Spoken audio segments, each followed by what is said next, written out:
y después voy a compartir pantalla. Les va a aparecer pantalla, avísenme si no se visualiza. Lo que voy a compartir en realidad es una pizarra. ¿Se ve?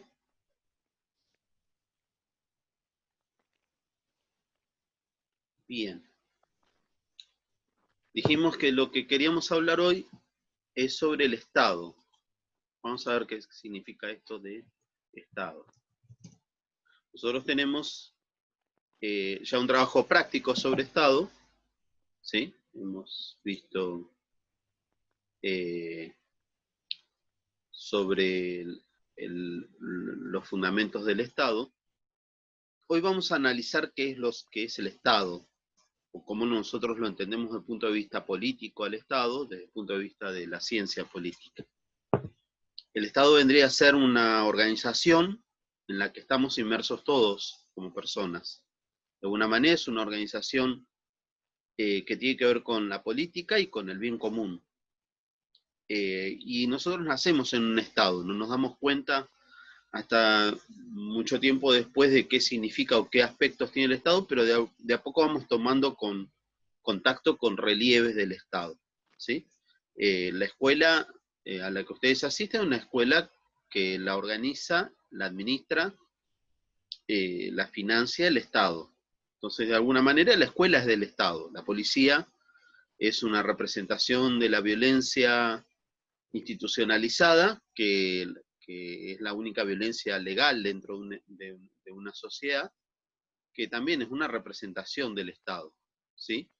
Y así nosotros podemos ir nombrando distintas organizaciones que tienen en común que forman parte de una estructura muy grande al que le damos ese nombre. Nosotros también le damos otros nombres al Estado. Podemos pensar la palabra país, nación, república. Pero digamos que lo más técnico en política es hablar de lo que se llama Estado. También se llama Estado moderno, por ligarlo a un componente histórico. El Estado, así como lo conocemos nosotros, tiene una aparición reciente, no hace mucho tiempo, ¿sí? Vamos a analizar ese Estado moderno, o sea, el Estado que surge, digamos que en la última etapa histórica, la edad contemporánea vendría a ser, básicamente a partir de la Revolución Francesa, ¿sí? Ese Estado tiene, digamos, tres elementos o componentes. Nosotros vamos a identificar, vamos a escribir esos tres componentes. En primer lugar, el Estado tiene que ver con una población o pueblo, ¿sí? Este pueblo, de alguna manera, se asienta en un determinado territorio. Y se combinan estos tres elementos a un tercer elemento que tiene que ver mucho con el aspecto político que nosotros denominamos gobierno. Suele haber, muchas veces, cuando se habla impropiamente, una identificación entre el Estado y uno de sus elementos, que es el gobierno, como si el Estado fuera el gobierno. Y en realidad, Estado y gobierno son dos cosas relacionadas, pero diferentes, ¿sí? Vamos a tratar de ver cuáles son esos vínculos.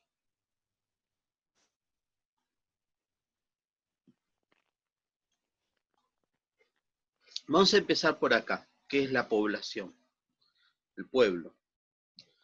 Para definir población en técnica política, nosotros tenemos que entender que hablamos de Estado en función de las relaciones colectivas del ser humano, ¿sí? No podríamos pensar que un grupo, una manada de elefantes o una tiara de ganado conforman un pueblo o una población. Puede haber podemos hablar de un conjunto de animales, pero no de un conjunto de seres humanos relacionados. A nosotros nos interesa en el análisis político las relaciones entre los seres humanos, una ciencia social que tiene que ver con las ciencias humanas, ¿sí? No es zoología, no es biología, estamos hablando de esa relación entre seres humanos. Muy bien. Esta relación entre seres humanos tiene características especiales. No todo grupo humano se inscribe dentro de lo que nosotros llamamos población o pueblo. Tiene que tener elementos comunes que nos permitan identificarlos como tal, ¿sí? Si uno piensa en esos elementos comunes, uno tendría que estar hablando, por ejemplo,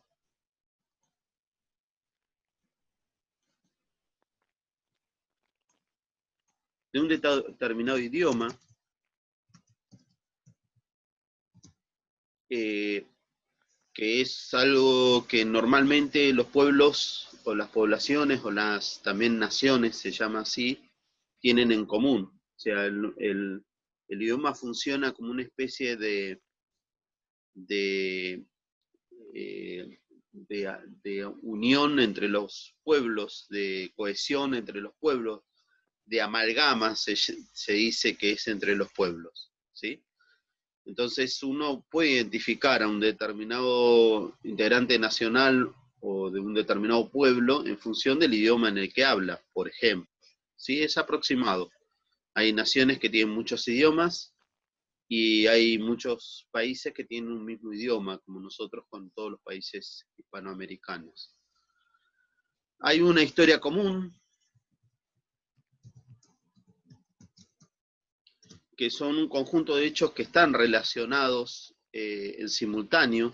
Vamos a poner, por ejemplo, todos los países latinoamericanos, más o menos en la misma época tuvieron sus periodos emancipatorios. Entonces eso nos hace tener una identidad latinoamericana y todos los pueblos latinoamericanos la tienen como tales. ¿Sí? Tuvimos que separarnos de una metrópolis, de un estado imperialista. De alguna forma lo tuvimos que hacer al mismo tiempo, inclusive uniendo nuestras fuerzas. Tenemos a veces temas religiosos,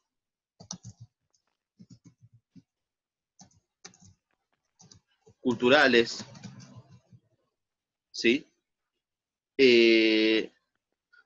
Etcétera. Tenemos distintos elementos que nos ayudan a nosotros de alguna manera a identificar una especie de población o pueblo. Con eso solo no nos basta para definir lo que es un Estado. Además de eso, nosotros debemos pensar en un territorio, ¿sí? ¿Qué significa esto de territorio? La población vinculada, de alguna manera, a ese territorio, ¿sí? Nuestro pueblo, además de una historia común, un idioma, religión, cultura, etc., crece y se desarrolla vinculado a un lugar en el que siente una determinada identidad, ¿sí? El territorio genera una identidad local. Muchas veces tenemos elementos de esa identidad. Por ejemplo, la cultura de nuestro país, de la población de nuestro país, está relacionada con muchos componentes de un extenso territorio de pampa, en donde hay un fuerte componente de elementos de campo. ¿tá? Entonces nosotros tenemos ciertas características que nos vinculan, por lo menos culturalmente, a ese territorio. Pero además, para poder identificar ese estado, nosotros tenemos que poder delimitarlo, o sea, poder saber cuáles son los límites de ese estado. Entonces un territorio tiene límites, tiene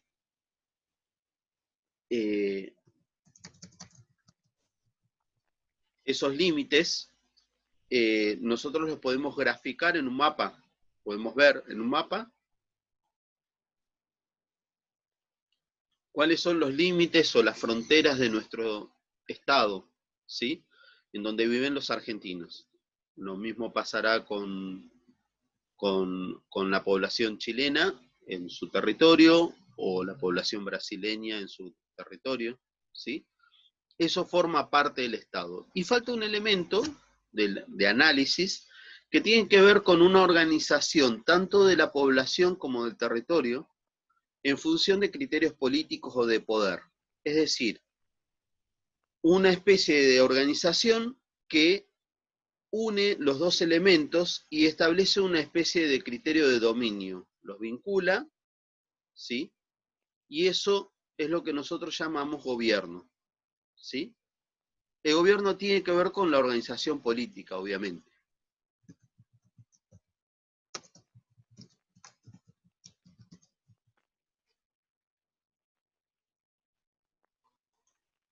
Yo les voy a pedir ahora que ustedes me escriban si se va entendiendo lo que estoy explicando, básicamente con respecto de los componentes del Estado.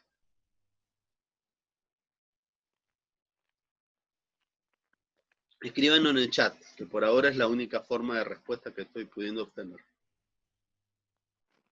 ¿Se escucha? ¿Me siguen? Hola, sí, se escucha. Perfecto. Se entiende lo que estoy desarrollando, ¿no? Sí, sí, demasiado se entiende. Bueno, perfecto. No, nunca es demasiado.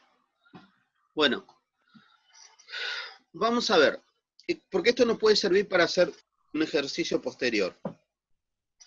Primero vamos a identificar distintos estados, o sea, vamos a nombrarlos a los estados que nosotros entendemos o conocemos.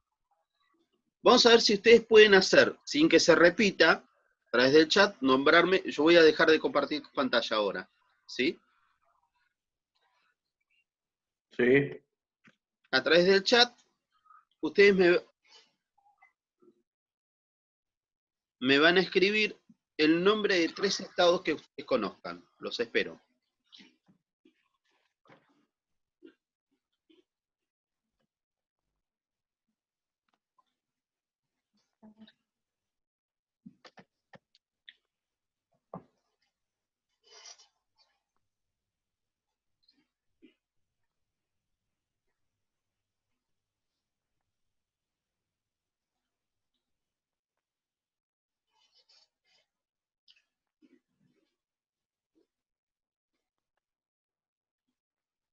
Está bien, Pedro, ese es uno. Necesitamos 3. El que lo escribe primero ya queda ahí y no se puede repetir.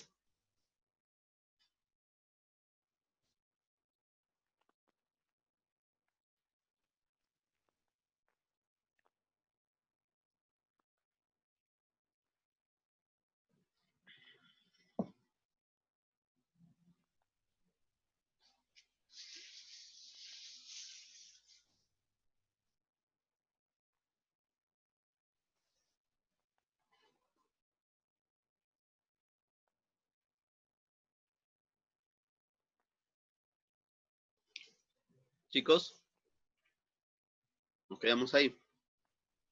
3 nombres de países, estados. O sea, países que ustedes identifiquen como estados. Bien, Pedro. Argentina, Estados Unidos, Brasil. Bien. ¿Quién sigue?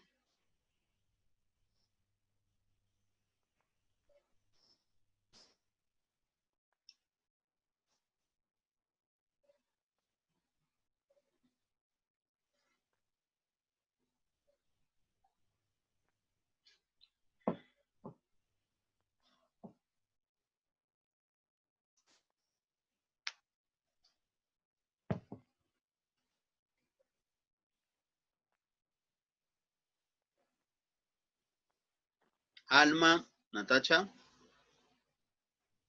Chile, Colombia, Rusia, perfecto. En el caso de Rusia, el nombre exacto es Federación Rusa. Pero está bien.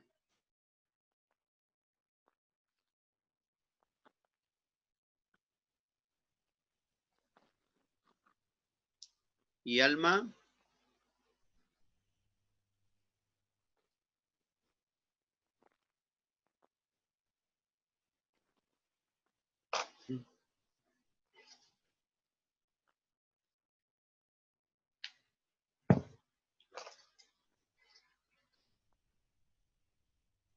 no.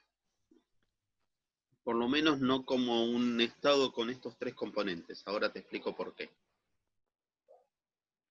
Texas es forma parte, ahora después lo vamos a ver, forma parte de un Estado integrado, una integración política más grande que es los Estados Unidos de Norteamérica.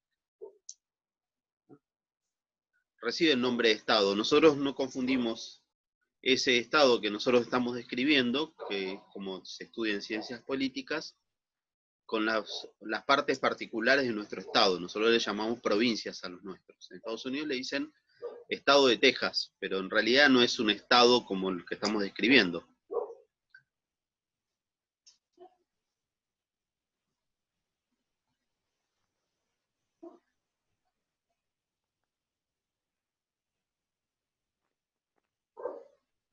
Probamos con cualquier otro. Ya con los ejemplos anteriores más o menos te vas a dar cuenta, Alma.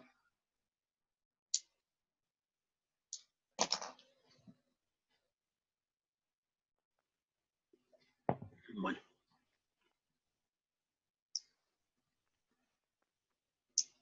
Sigamos.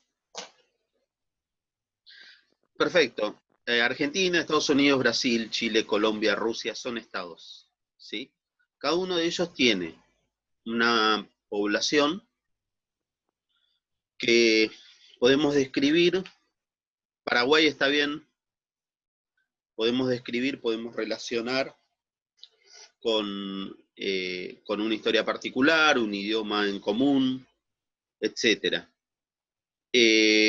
Tenemos un territorio que podemos delimitar y al mismo tiempo un gobierno. ¿Está? Esos son los componentes que podemos ver en cada uno de esos ejemplos que ustedes acaban de mencionar. Ahora vamos a buscar otra cosa. Vamos a tratar de escribir cómo pueden estar configurados esos estados, ¿sí? Nosotros tuvimos durante unos 20 años una guerra civil que produjo muchas muertes y batallas y que puso consecuencias políticas muy importantes a lo largo del tiempo, en función del tipo de Estado que nosotros pensábamos en forma diferente los argentinos, ¿sí? O la pelea entre unitarios y federales. Bueno, de eso vamos a hablar ahora, qué significan ser unitarios y ser federales, o más exactamente cómo se conforman los estados modernos en función de la centralidad del gobierno, la centralidad de centros de poder, tendría que ser. Voy a volver a compartir pantalla, disculpen que haga esto, pero lo necesito para poder explicar.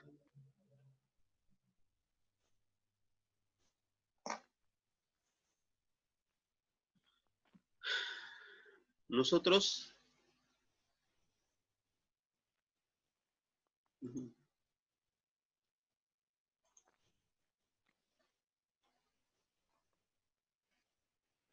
vamos a borrar un poco.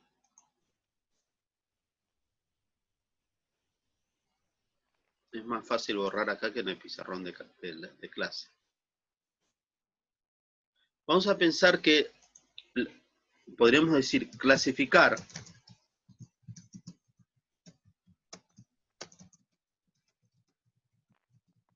en función a sus formas, ¿sí? Los estados pueden ser de tres tipos. Hay muchos tipos de estados, pero vamos a pensarlo en función de su centralidad política. Lo que nosotros llamamos el estado unitario,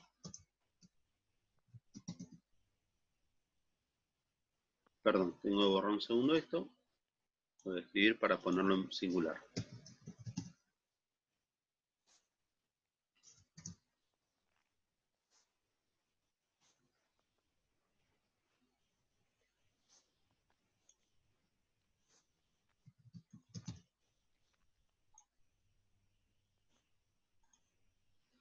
El estado federal y lo que nosotros llamamos confederación.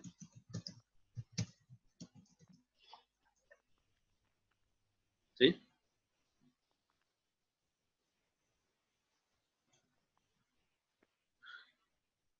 ¿Qué es el estado unitario? En un estado unitario, todo el centro de poder dentro de un territorio está concentrado en un mismo sitio, en una capital, en una sola organización de gobierno. Nosotros cuando hicimos la Revolución de Mayo y empezamos a dar nacimiento a nuestro Estado, allá por principios del siglo XVIII, perdón, principios del siglo XIX, en realidad hicimos una conformación inicial como un Estado unitario, porque la revolución se hizo en Buenos Aires, porque el centro de poder a partir de ese momento siempre provenía de Buenos Aires, hasta que promediando el año 1820, empezó a haber una disputa con lo que ya eran identidades provinciales muy fuertes al respecto. Nosotros tenemos muchos ejemplos de estados unitarios. Normalmente es una forma o un tipo de estado que tiene mucho que ver con países pequeños. Es muy funcional a países pequeños o donde no haya mucha identidad en las distintas regiones, ¿sí? Uno tiene que entender que la población puede abarcar un estado grande, pero hay distintas regiones. El caso, por ejemplo, de Paraguay, que no tiene una división interna territorial y cuya, digamos, toda la fuente del poder está concentrada en un mismo lugar, que es el gobierno que está en la capital, en Asunción del Paraguay. Algo así pasa con Chile. Chile además tiene una división administrativa en regiones, quinta, sexta región, décima región, pero esas divisiones administrativas que ellos llaman regiones, no tienen gobiernos propios, no tienen identidad propia, no tienen facultades propias. ¿Sí? Son divisiones administrativas dentro de un gobierno centralizado, que es el gobierno que tiene su sede en la capital, que es Santiago de Chile. ¿Sí? Y así, uno puede identificar esos lugares centralizados de poder, y en esos lugares centralizados de poder reside todo el poder político y está, digamos, normalmente la sede del gobierno. Contra eso nosotros tenemos otras configuraciones de Estado. Por ejemplo, la palabra Estados Unidos surge de una idea que es la idea de cómo se dio la Revolución Norteamericana. La Revolución Norteamericana es una revolución que tiene que ver con un conjunto de colonias o estados particulares que se van uniendo entre sí para liberarse del gobierno colonial inglés. ¿Sí? En los estados, después se conforma como una federación, o sea, como un estado federal. Y en esa federación, cada uno de los pequeños estados, de los componentes del estado, delega facultades en un gobierno central, ¿sí? Pero al mismo tiempo conserva facultades propias, y cada lugar tiene su gobernador. Por ejemplo, Texas, ¿sí? Eso no significa que sea un estado independiente o que sea un estado que nosotros podamos identificar como un estado-nación propiamente dicho. Porque la nación es lo que ellos llaman americanos o norteamericanos. Ellos no entienden que son una entidad separada, los de Texas, de los de California, de los de Nueva York. Ellos se sienten norteamericanos y actúan como norteamericanos y además se gobiernan como un país unificado. ¿Sí? Eso es lo importante en política, se gobiernan como un país unificado. Mientras que en una confederación de estados, la característica es que se tratan de países independientes. Esto es más raro de ver. Nosotros tenemos ejemplos de países que funcionan como confederaciones. Actualmente ha habido confederaciones como la Confederación de Estados Independientes de Rusia, antes del estado actual de Rusia. Ha habido casos de la Unión de Repúblicas Socialistas Soviéticas, que era una confederación de estados. Y en algún punto uno podría decir, bueno, la Confederación Helvética, que sucedía ahí en Europa. Hay distintos casos de confederación de estados, o sea, estados que se unen en común. En algún momento los estados alemanes conformaron una confederación hasta que formaron, después de 1872, un estado unificado. ¿Sí? Lo más parecido a una confederación es lo que nosotros conocemos como Comunidad Económica Europea o Unión Europea. La Unión Europea es una unión de estados independientes, ¿sí? Y eso es lo más parecido a lo que podríamos llamar una entidad política de confederación. Muy bien. Nuestro Estado, ¿qué les parece que es? Ahora sí, dejo de compartir y me contestan por el chat. Abro el chat y espero. Opinen, ¿eh? Ahora es fácil, pueden opinar todos.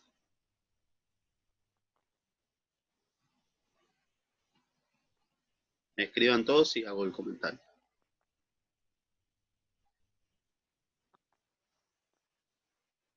Alma, Natacha.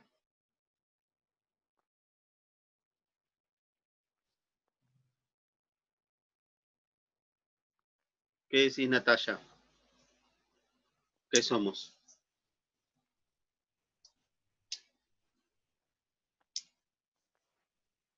Bien. Pedro sí es federal. Alma, exacto. La Constitución tiene su artículo primero, que habla del Estado federal. Natalia, fuimos un Estado unitario al principio.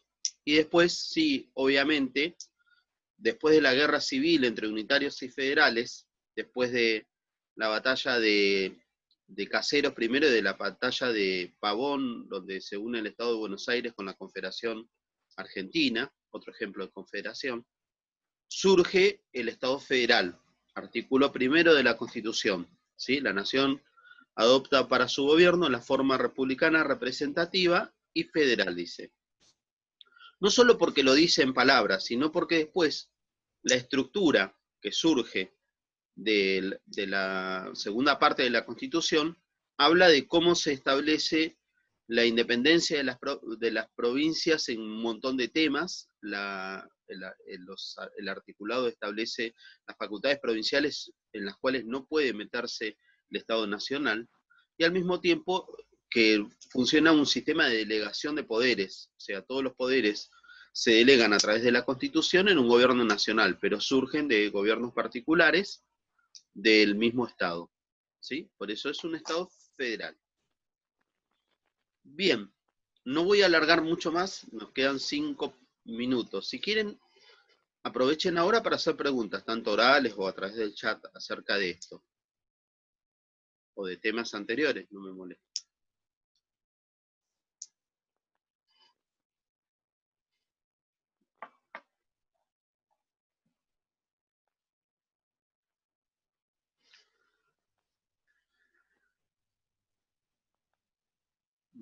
¿Quedó todo claro, más o menos?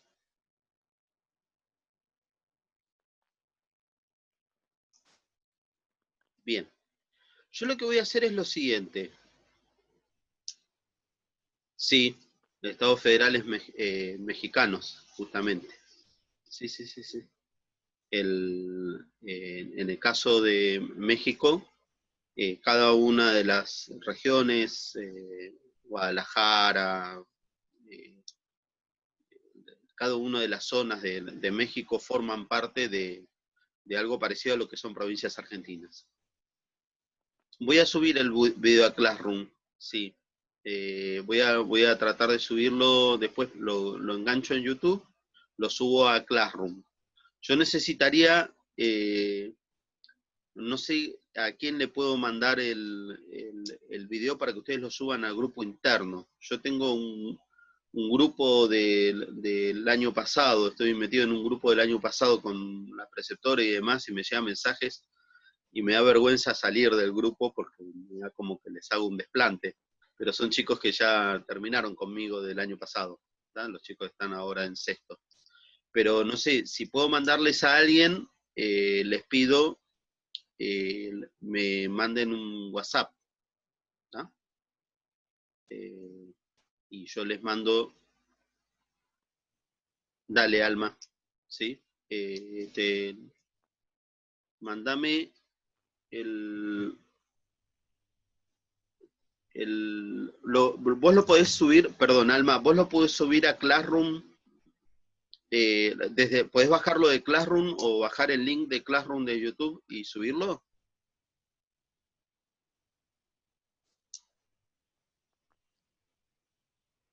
Alma. Perfecto. Bueno, entonces yo lo publico en Classroom. Vos, Alma, entré en Classroom, copias el link y lo copias en el grupo, mejor. Así no tenemos que estar pasando números.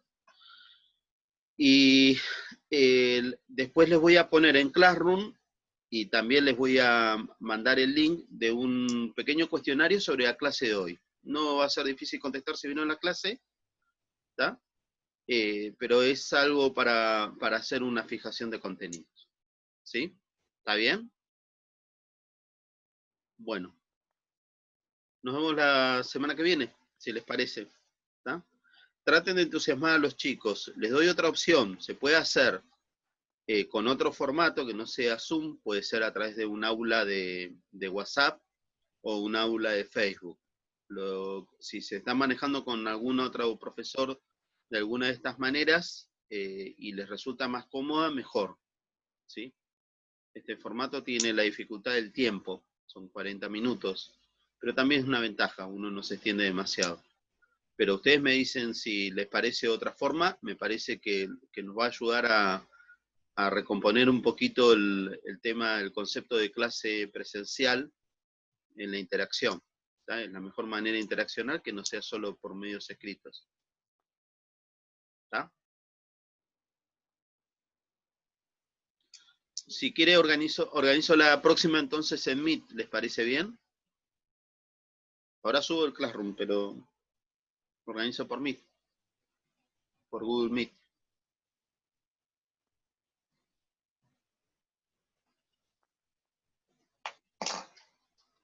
Bueno.